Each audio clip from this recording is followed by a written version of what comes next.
ಈ ವಿಡಿಯೋವನ್ನು ನೋಡುವ ಮುನ್ನ ನೀವು ಇನ್ನೂ ಕೂಡ ನಮ್ಮ ಚಾನೆಲ್ ಅನ್ನು ಸಬ್ಸ್ಕ್ರೈಬ್ ಆಗದಿದ್ದರೆ ಸಬ್ಸ್ಕ್ರೈಬ್ ಆಗಿ ಮತ್ತು ಈ ವಿಡಿಯೋಗೆ ಒಂದು ಲೈಕ್ ಮಾಡಿ.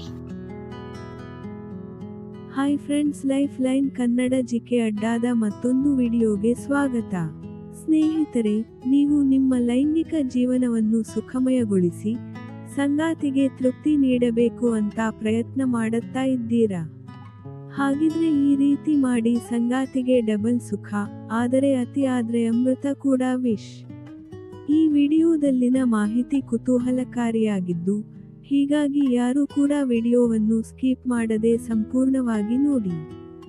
ಸ್ನೇಹಿತರೆ, ಗಂಡಸರಿಗಿಂತ ಹೆಂಗಸರಿಗೆ ಹೆಚ್ಚು ಲೈಂಗಿಕ ಆಸಕ್ತಿ ಅಂತ ಕೆಲವು ತಜ್ಞರು ಹೇಳಿದ್ದಾರೆ. ಹೀಗಿದ್ದಾಗ ಹೆಂಗಸರು ತೃಪ್ತಿ ಪಟ್ಟುಕೊಳ್ಳಲು ಕೆಲವು ತಪ್ಪು ಮಾಡುತ್ತಾರೆ.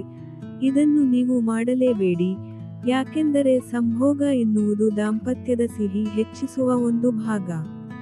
ಹೀಗಿದ್ದಾಗ ಸತಿಪತಿಗಳು ಒತ್ತಾಯಕ್ಕೆ ಒಂದಾಗುವುದರಿಂದ ಸುಖ ಸಿಗಲಾರದು. ಒಬ್ಬರನ್ನೊಬ್ಬರು ಅರ್ಥ ಮಾಡಿಕೊಂಡು ಸೇರುವುದು ಮುಖ್ಯ.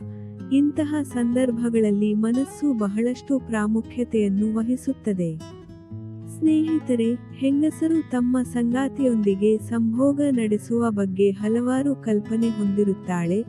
ಅದರಂತೆ ಗಂಡಸರು ಕೂಡ ತಮ್ಮದೇ ಆದ ಕಲ್ಪನೆ ಹೊಂದಿರುತ್ತಾರೆ.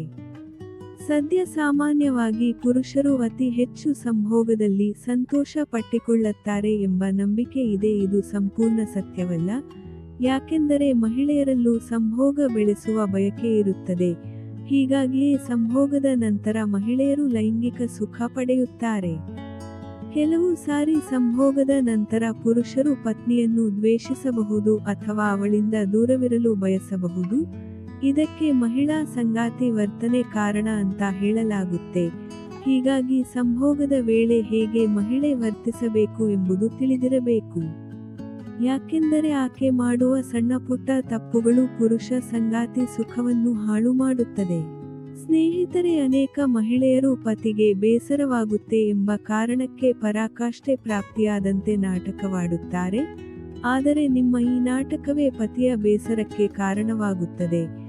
ಯಾವುದೇ ಕಾರಣಕ್ಕೂ ಪರಾಕಾಷ್ಠೆ ತಲುಪಿದ್ದೇವೆಂದು ಸುಳ್ಳು ಹೇಳಬೇಡಿ, ಯಾಕೆಂದರೆ ಇದು ಪತಿಗೆ ಗೊತ್ತಾದಾಗ ನನ್ನಿಂದ ಪತ್ನಿ ಸಂತೃಪ್ತಿ ಹೊಂದಿಲ್ಲ ಎಂದು ಮನಸ್ಸಿಗೆ ಬೇಸರ ಆಗುತ್ತೆ. ಹಾಗಾಗಿ ಸಂಗಾತಿ ಜೊತೆ ಮುಕ್ತವಾಗಿ ಮಾತನಾಡಿ, ನಿಮಗೆ ಯಾವುದರಿಂದ ಪರಾಕಾಷ್ಠೆ ಸಿಗುತ್ತೆ ಎಂಬುದನ್ನು ಅವರಿಗೆ ಹೇಳಿ. ಇನ್ನು ಪ್ರತಿದಿನ ಗಂಡನ ಆಸೆಗೆ ನೋ ಎನ್ನಬೇಡಿ, ಯಾಕೆಂದರೆ ಸತಿಪತಿಗಳ ಸಂಬಂಧ ಗಟ್ಟಿಯಾಗಲು ಲೈಂಗಿಕತೆ ಒಳ್ಳೆಯ ಮಾರ್ಗ.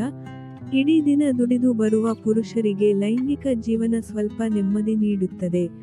ಅಲ್ಲದೆ ಮಹಿಳೆಯರು ಕೂಡ ದಿನವಿಡೀ ಕೆಲಸ ಮಾಡಿ ದಣಿದಿರುತ್ತಾರೆ. ಹೀಗಾಗಿ ನೋವೆನ್ನಬೇಡಿ. ಅದರಂತೆ ಪತಿ ಉತ್ಸಾಹದಿಂದ ಹತ್ತಿರ ಬಂದಾಗ ಪತ್ನಿ ಸುಸ್ತಿನ ಕಾರಣ ಹೇಳಿ ದೂರ ತಳ್ಳುವುದು ಸರಿಯಲ್ಲ. ಪ್ರತಿದಿನ ಇದೇ ಆದರೆ ಪತಿಯ ಮನಸ್ಸು ಬದಲಾಗಿ ಬೇರೆ ಮಾರ್ಗ ಕಂಡುಕೊಳ್ಳಬಹುದು. ಸ್ನೇಹಿತರೆ, ಅತಿಯಾದ ಮಾತು. ಸಂಭೋಗದ ವೇಳೆ ಲೈಂಗಿಕತೆ ಬಗ್ಗೆ ಮಾತ್ರ ಮಾತನಾಡಿ.